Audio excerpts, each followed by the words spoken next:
வணக்கம். நம்ம சில பேரோட ஜாதகத்தில் பார்த்துருப்போம். அவங்களுக்கு 6, 8, 12 திசைகள் நடந்தால் கூட பெரிய அளவுக்கு பாதிப்பெல்லாம் இருக்காது. சின்ன சின்ன பிரச்சனைகள் வந்தாலும் அது சால்வ் ஆகிடும். ஆனால் சில பேருக்கு 6, 8, 12 திசை அவங்கள அப்படியே புரட்டி போட்டுரும். ஏன் இப்படி? சில பேருக்கு மாத்திரம் 6, 8, 12 திசைகள் மோசமாக இருக்குது.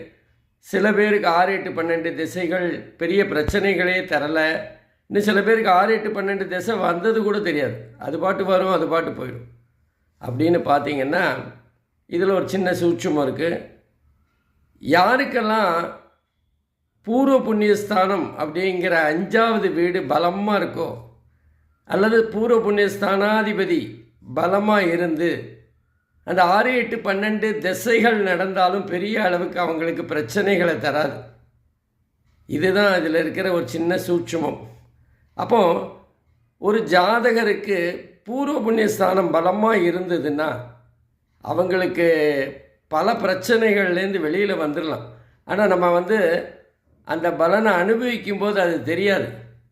அது இல்லாத போது தான் நமக்கு தெரியும். வெயிலோட நிழலோட அருமை வெயிலில் போகும்போது தான் தெரியும்னு சொல்லுவாங்களே, அந்த மாதிரி.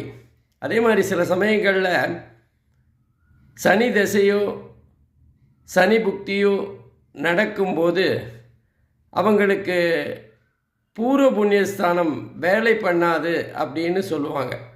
எப்போ அப்படின்னா, அவங்களோட ஜாதகத்தில் அவங்களுக்கு சுயபுக்தி சனி திசையோ சனி புக்தியோ 7 சனி நடக்கும்போது அவங்களுக்கு பூர்வ புண்ணியஸ்தானாதிபதி வேலை பண்ணாது அப்படின்னு சொல்லுவாங்க.